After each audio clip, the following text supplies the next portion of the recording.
પાઠ જે છે ચેપ્ટર 12 કિંતો હો કુટિલતા, કિંતુ શબ્દની કુટિલતાનો અભ્યાસ કરતા હતા. એની અંદર જે મેં જોયું કે લેખકને કિંતુ શબ્દ છે એ ખરેખર એનો અનુભવ ભયાનક થાય છે. પેલું કોર્ટની અંદર બધું જ બરાબર ઓકે હોય, પરંતુ છેલ્લે કે મહેસૂલ વિભાગના અધિકારી દ્વારા એક પત્ર લખવામાં આવ્યો છે, એના લીધે તમારો ન્યાય છે સ્થગિત કરવામાં આવે છે.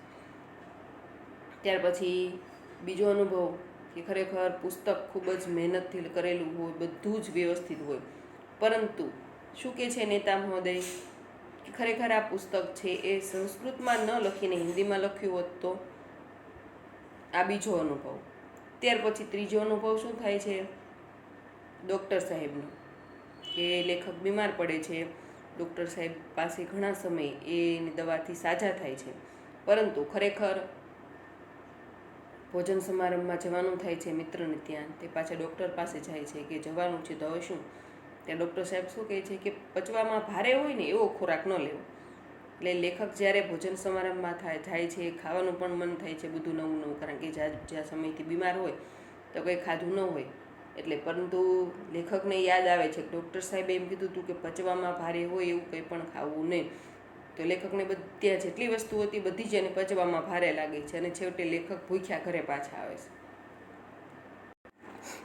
એ આપણે જોયું. પછી કે વૈદ્યના વચનો જે છે, એટલે કે ડૉક્ટરના વચનો જે છે એ ખરેખર સાંભળીને ભોજન સમારંભમાં જવાની ઈચ્છા જ લેખકની અડધી માત્રામાં તો સમાપ્ત થઈ જાય છે. છતાં પણ લેખક જાય છે, પરંતુ લેખકનો ડૉક્ટરનો જે કિંતુ શબ્દ છે કે પરંતુ પચવામાં ભારે હોય એવો ખોરાક લેવો નહીં, એ શબ્દો છે લેખકને ખરેખર એ ગળાની નળીમાં ચોંટેલા હોય છે. અને ભોજન સમારંભમાં જેટલી વાનગીઓ લેખક જુએ છે બધી જ એને પચવામાં ભારે લાગે છે. અને ખરેખર હમણાં વાત કરીએ કે ભોજન કર્યા વગર જ લેખકનું ભોજન સમાપ્ત થઈ જાય છે, અને ખરેખર સૂંઘવા માત્રથી જ અડધું ભોજન થઈ ગયું એવા ન્યાયથી લેખક છે એ સંતોષ માની લે છે. હવે ત્યાર પછીનો પેરેગ્રાફ છેલ્લો છે આપણે સમજવાનો બાકી છે, જોઈ લઈએ કે એવમ જીવને અનેકવારમ અસ્ય કિંતુ શબ્દસ્ય શત્રુતા સમ્મુખ ઉપસ્થિતા ભવતી. એવમ આમ જીવને તે જીવનમાં અનેકવાર અસ્ય કિંતુ શબ્દસ્ય આ કિંતુ શબ્દની શત્રુતા સમ્મુખ ઉપસ્થિતા ભવતી. કિંતુ શબ્દની શત્રુતા સામે આવી જાય છે. આમ જીવનમાં અનેકવાર આ કિંતુ શબ્દની શત્રુતા સામે આવી જાય છે. ત્યાર પછી આપણે જોયું કે બહુવારમ દૃષ્ટવાન અસ્મિ યત કાર્ય સર્વથા સજ્જમ સંપદ્યતે સર્વ પ્રકારે સિદ્ધિ હસ્તગતા ભવતી યથ એવ સફલતાયાઃ મૂર્તિઃ સમ્મુખમ આગચ્છતિ તથૈવ ક્રૂરઃ અયમ કિંતુઃ મધ્યે પ્રવિશ્ય સર્વ કાર્ય વિનાશયતિ. શું કહે છે લેખક? ઘણીવાર તો બધી જ રીતે કાર્ય છે એ હું સફળ થતા જોતો હોઉં, બધી જ સર્વ પ્રકારે સિદ્ધિ જે છે, સફળતા જે હાથ વગી હોય અને સફળતાની મૂર્તિ સામે જ હોય, એ જ ક્ષણે ક્રૂર એવો કિંતુ શબ્દ આવી પડે છે, એને બધું જ વેરવિખેર કરી નાખે છે. શબ્દાર્થ પ્રમાણે આપણે એનું અનુવાદ જોઈએ તો કે બહુવારમ દૃષ્ટવાન અસ્મિ, ઘણીવાર મેં જોયું છે કે બહુવારમ દૃષ્ટવાન અસ્મિ સત્કાર્યમ યત કાર્યમ, કે ઘણીવાર મેં જોયું છે કે યત કાર્યમ જે કાર્ય સર્વથા સજ્જમ સંપદ્યતે સર્વ રીતે તૈયાર હોય છે.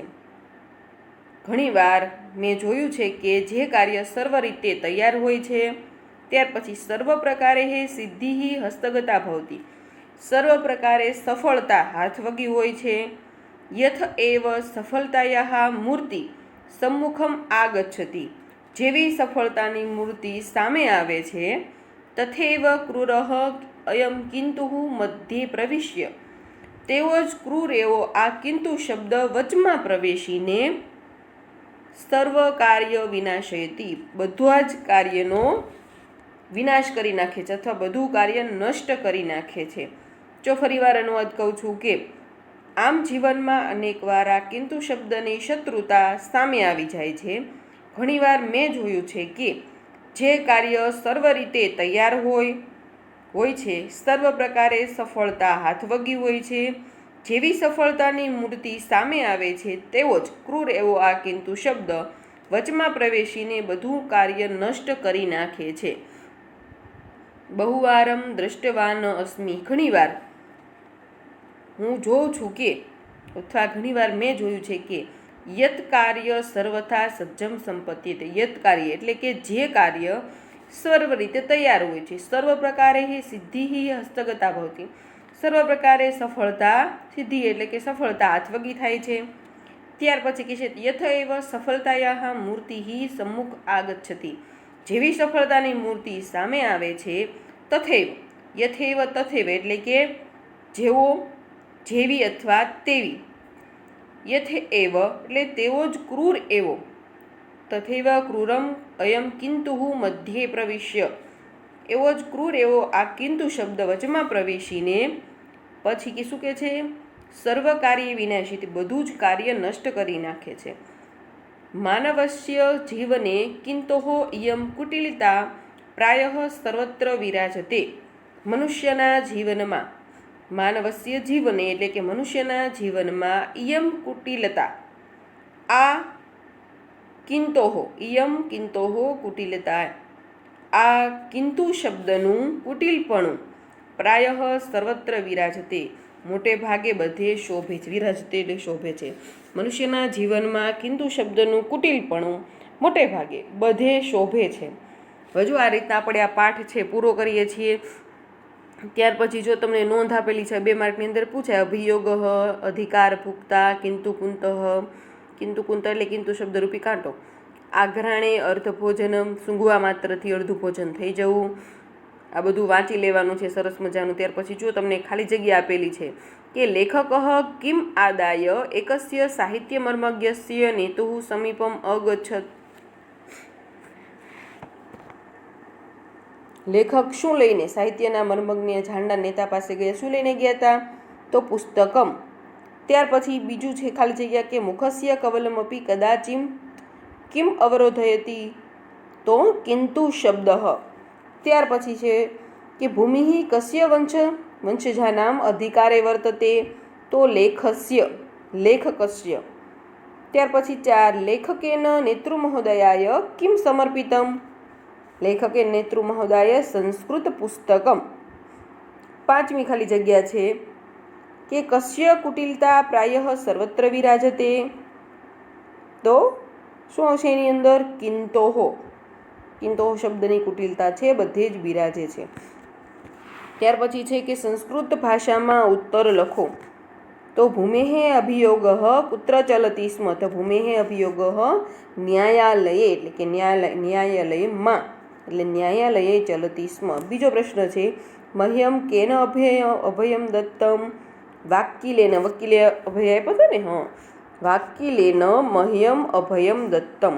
ત્યાર પછી છે નેતૃમહોદયસ્ય સાક્ષાત્કારઃ કદા સજ્જાતઃ, તો ક્ષણદ્વય અનંતરમ એટલે 2-3 મિનિટ પછી, ક્ષણદ્વય અનંતરમ એવ નેતૃમહોદયસ્ય સાક્ષાત્કારઃ સજ્જાતઃ. પ્રશ્ન 4 કે લેખકાય કીદૃશમ ભોજનમ નિષિદ્ધમ અસ્તિ, લેખકને કેવું ભોજન ના પાડી હતી, તો લેખકાય ગરિષ્ઠ પદાર્થાનામ ભોજનમ નિષિદ્ધમ અસ્તિ. ત્યાર પછી 5મો પ્રશ્ન છે કે કેન ન્યાયેન અહમ ભોજગોષ્ઠયામ સંતોષમ અકુર્વમ, કયા ન્યાયથી, તો કે આઘ્રાણી અર્ધભોજનમ ઇતિ ન્યાયેન અહમ ભોજગોષ્ઠયામ સંતોષમ અકુર્વન. ત્યાર પછી જો તમને માતૃભાષામાં ઉત્તર આપો, ન્યાયાધીશે ન્યાય શા માટે સ્થગિત કર્યો, લેખક પુસ્તક સંદર્ભે શા માટે નિશ્ચિંત હતા, ભોજન સમારંભમાં લેખક શા માટે કશું ખાઈ શક્યા નહીં, નેતાએ લેખકના પુસ્તક અંગે શો પ્રતિભાવ આપ્યો, લેખક કિંતુ શબ્દની કુટિલ શા માટે કહે છે. આ બધા પ્રશ્નોના જવાબ તમે અનુવાદ વ્યવસ્થિત કરશો એટલે સ્વાધ્યાયના જે 5 પ્રશ્નો જે છે 1 થી 5 બધા સરસ મજાના આવડી જશે.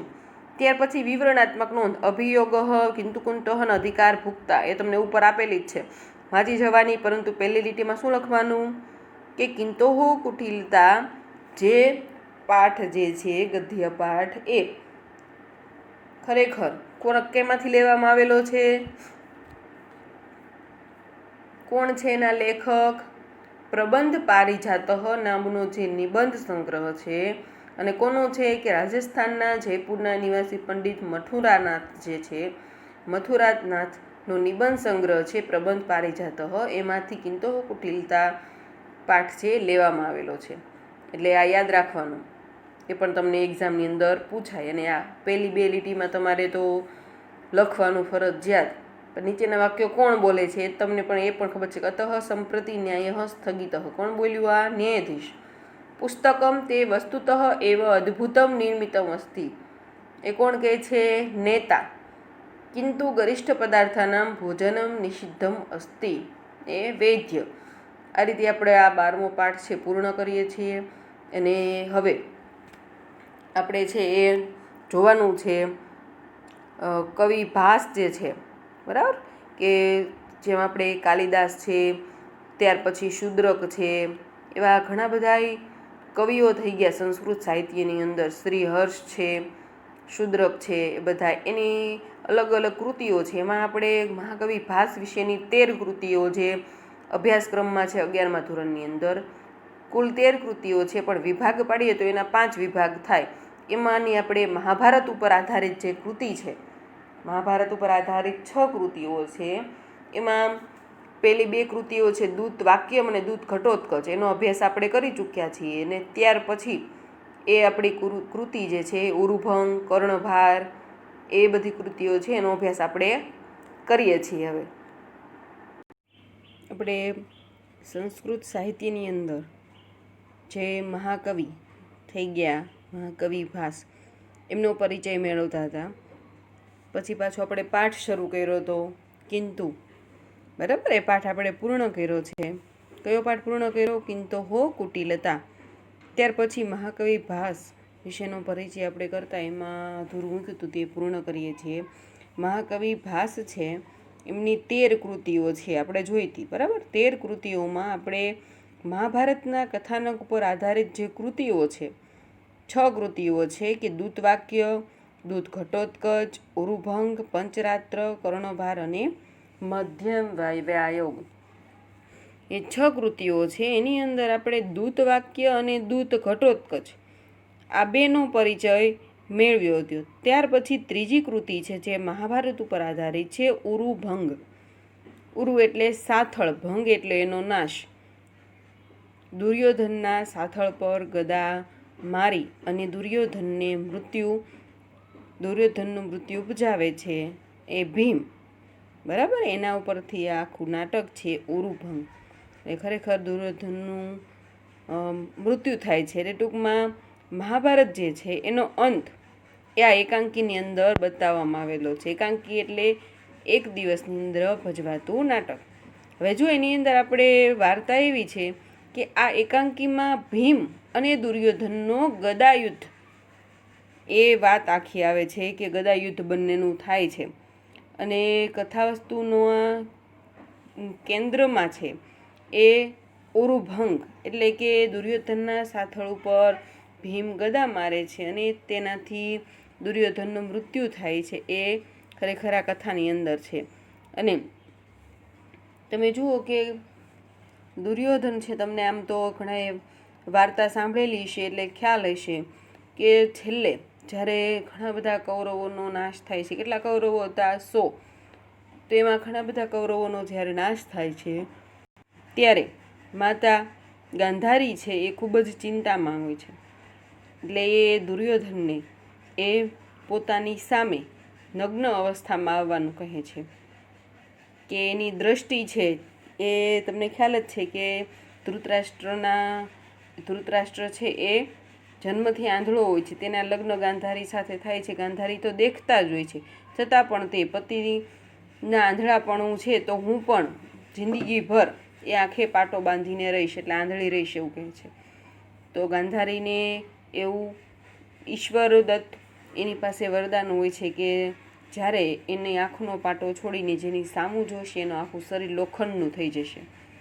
એટલે ખરેખર જો શરીર આખું લોખંડનું થઈ જાય દુર્યોધનનું તો પછી કોઈ તેને મારી શકે નહીં. એવા આશયથી ખરેખર તેને નગ્ન અવસ્થામાં આવવાનું કહે છે. પરંતુ દુર્યોધન એ સંકોચવશ કમરથી ઢીંચણ સુધીના ભાગમાં એ મોટા કેળના પાંદડા છે એ પહેરી અને એની માતા સામે આવે છે. અને જેવી માતાની દ્રષ્ટિ એ દુર્યોધન ઉપર પડે છે તે દુર્યોધનનો કમરથી ઉપરનો ભાગ અને ઢીંચણથી નીચેનો ભાગ એ લોખંડનો બની જાય છે. પરંતુ કમરથી ઢીંચણ સુધીનો ભાગ છે એ લોખંડનો બનતો નથી, કારણ કે તે પાંદડાનું આખું વસ્ત્ર છે એ ઢીંચણ સુધીનું પહેરીને આવ્યો હોય છે. એટલે ખરેખર ભીમ છે એ ઘણી બધી જગ્યાએ છાતી ઉપર, પગ ઉપર ભીમ જે છે એ દુર્યોધન ઉપર હુમલો કરે છે પોતાના ગદાના પ્રહારથી. તમને ખબર જ છે કે ભીમની ગદા એટલે ખરેખર એનો વજન કેવો હોય, પણ છતાં પણ દુર્યોધનને કંઈ થતું નથી. ને છેવટે એવું જાણવા મળે છે કે અત્યારે વાર્તા કીધી તે પ્રમાણે કે ખરેખર એના કમરથી ઢીંચણ સુધીનો ભાગમાં જો ઈજા કરશો તો એને ઈજા થશે અને તો જ એનું મૃત્યુ થશે. એટલે આ રીતે આ વાર્તાની અંદર એ મુખ્ય વસ્તુ છે. ત્યાર પછી હવે જુઓ કે આપણું આ નાટક છે તમને 2 માર્કની અંદર પૂછાય અથવા 3 માર્કની અંદર પૂછાય તો તમારે જ લખવાનું આવે કે ઉરુભંગ એક એકાંકી છે, તે મહાકવિ ભાસે લખેલ મહાભારત આધારિત 6 નાટકોમાંનું એક છે અને આ એકાંકી છે ખૂબ જ દુઃખદ એકાંકી છે. અને તમને ખબર છે કે મહાભારતનું યુદ્ધ છે એ 18 દિવસ ચાલ્યું હતું. તેમાં 99 કૌરવોનો નાશ થયો હતો.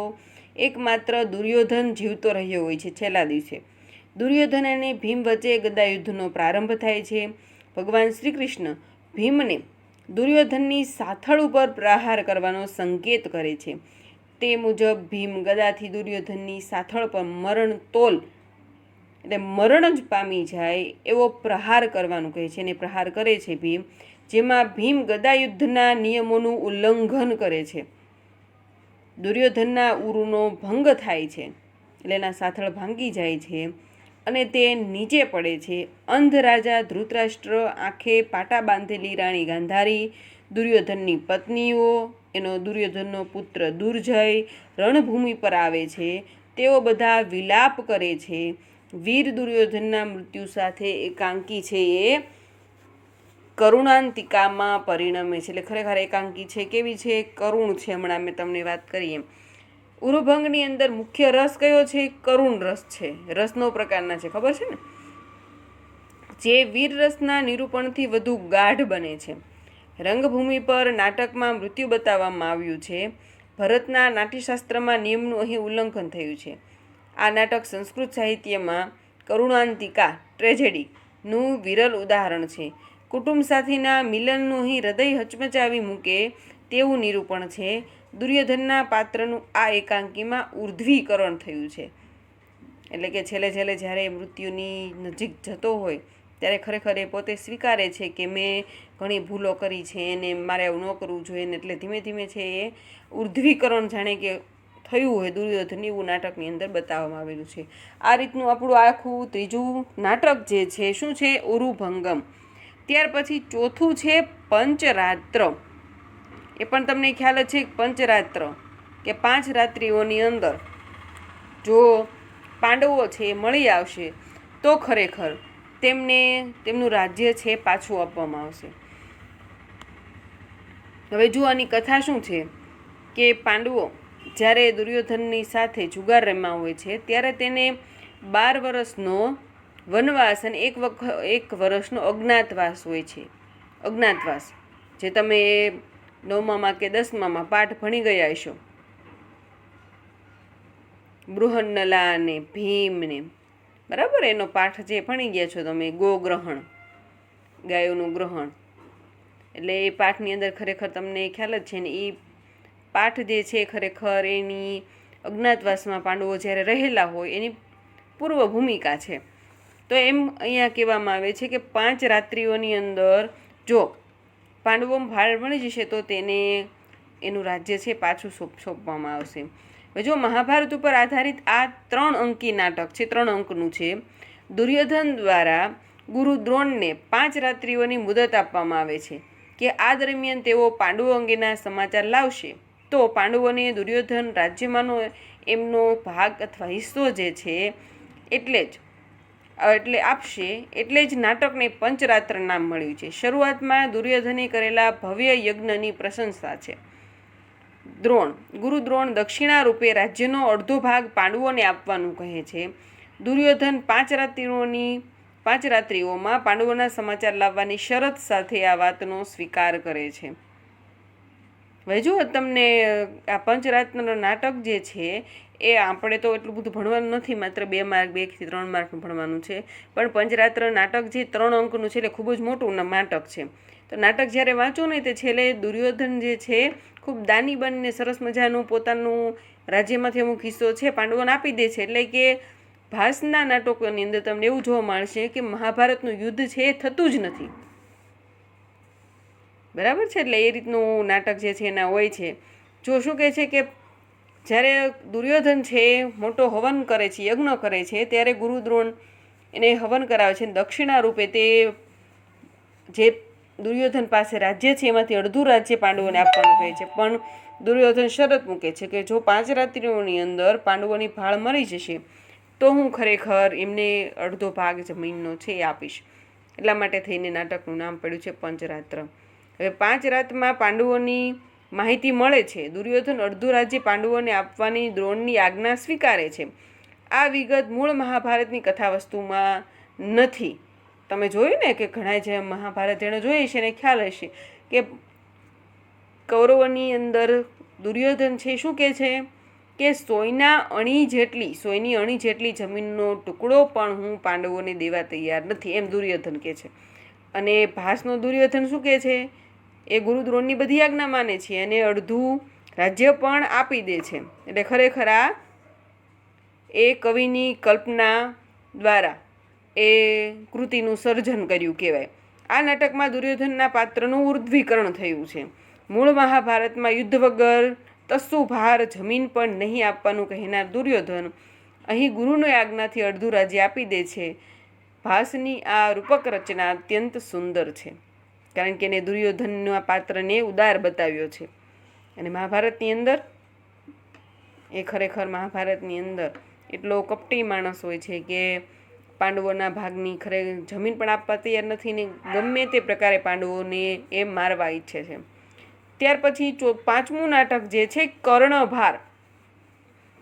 કર્ણ તો ઓળખો છો બધા. ભાર એને લાગતો વજન. કર્ણનો ભાર શું હોય છે? એના કવચ અને કુંડળ. કર્ણને તમને ખ્યાલ જ છે કે કર્ણને સૂર્યપુત્ર કહેવામાં આવે છે. તો કર્ણને જે કવચ કુંડળ હોય છે એને જન્મથી જ પ્રાપ્ત હોય છે. અને એવું પણ કહેવામાં આવે છે કે કર્ણ છે એ દાનવીર કર્ણ નામ પણ સાંભળેલું જ હશે તમે, કે એની પાસે જ્યારે એ સંધ્યા ઉપાસના અથવા સૂર્ય ઉપાસના કરતો હોય ત્યારે એની પાસે કોઈ પણ એ કંઈ માગવા આવે ત્યારે એ ના પાડતો નથી.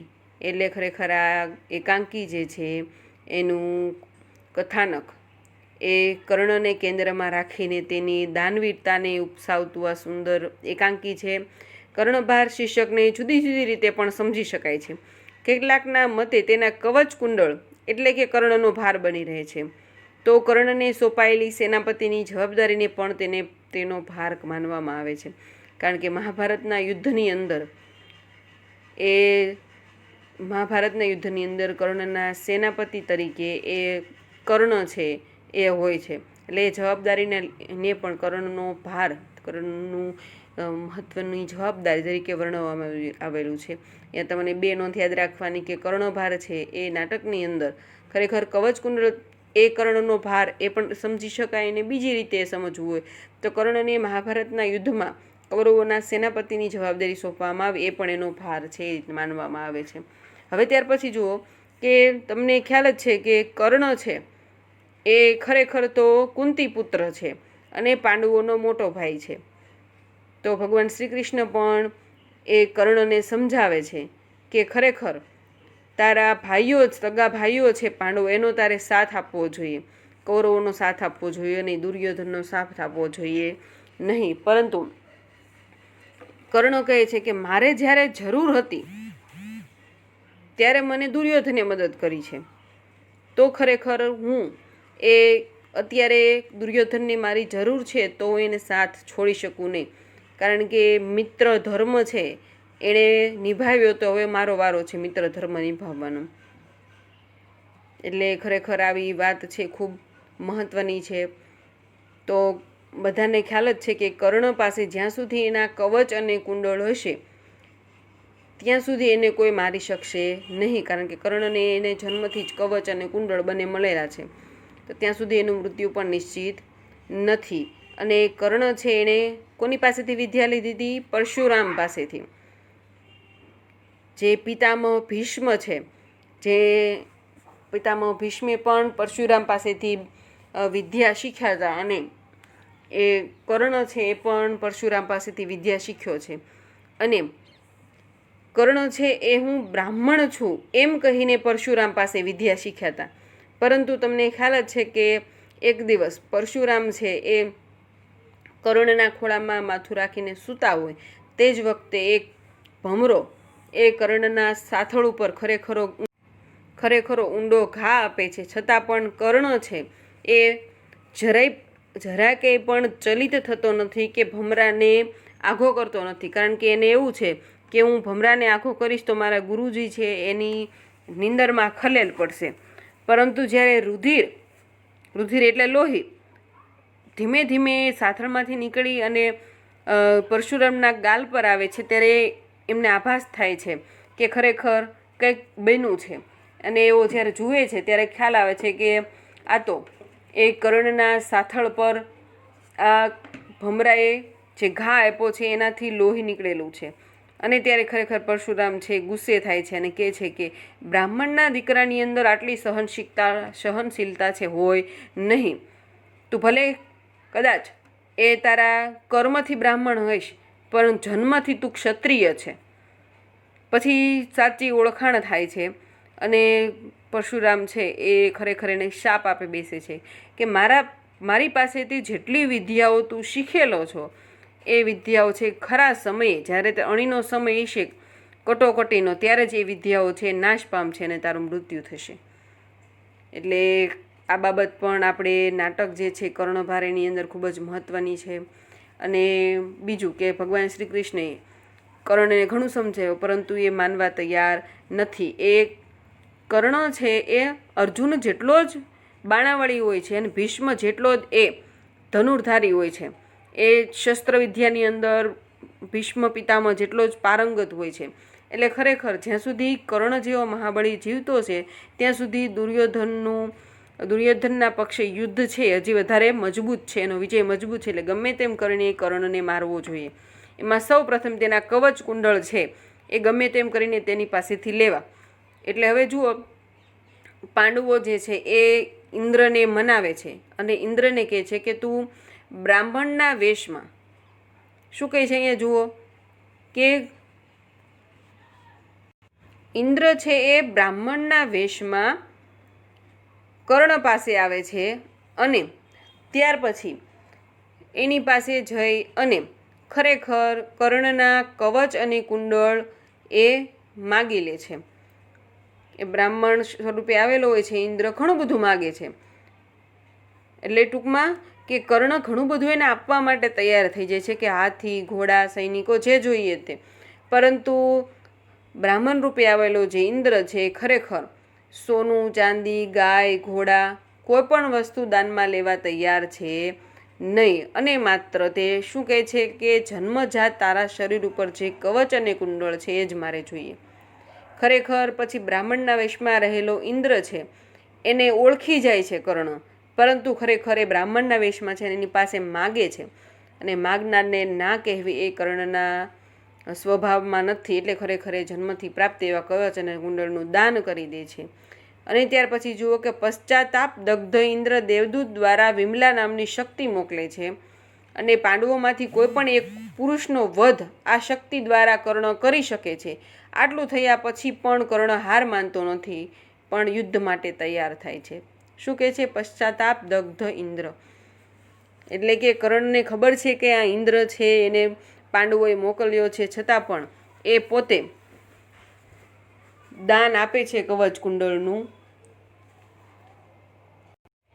એટલે ખરેખર ઇન્દ્રને પશ્ચાતાપ થાય છે કે કર્ણ જેવો દાનવીર ખરેખર આ પૃથ્વી પર કોઈ થયો નથી અને થશે પણ નહીં. એટલે એને પશ્ચાતાપ થાય છે અને એ દેવદૂતો દ્વારા એ વિમલા નામની શક્તિ જે છે એ મોકલે છે કર્ણ પાસે અને કર્ણને કહે છે કે આ શક્તિ દ્વારા તું પાંડવોમાંથી કોઈ પણ એકનો વધ છે એ કરી શકીશ. આટલું થયા પછી પણ કર્ણ છે એ પોતે શસ્ત્ર છે એ હેઠા મૂકતો નથી અને પોતાના શક્તિ સમાન એવા કવચ કુંડળ છે એ ઇન્દ્રને દાન આપી દીધેલા હોવા છતાં પણ યુદ્ધ માટે ફરી તૈયાર થાય છે. એની વીરતા જુઓ, સાહસ જુઓ, ખરેખર મિત્રનો ધર્મ જુઓ. નાટકમાં કર્ણના પાત્રનું ખૂબ જ સુંદર રીત નિરૂપણ થયું છે. તે માત્ર શલ્યની જ નહીં પણ આપણા સૌની સહાનુભૂતિનો અધિકારી બને છે. શલ્ય એટલે જે ઇન્દ્ર છે બ્રાહ્મણ વેશ આવ્યો છે ત્યારે એનું નામ છે શલ્ય હોય છે. એટલે ખરેખર શલ્યની જ નહીં પણ આપણી સૌની પણ સહાનુભૂતિનો અધિકારી થાય છે. જેને મહાભારતની અંદર જ્યારે કર્ણનું પાત્ર આવે છે એ જોયું હોય, કર્ણ અને શ્રી કૃષ્ણ ભગવાન એ બંનેનો સંવાદ આવે છે એ ખરેખર જોઈ લેવો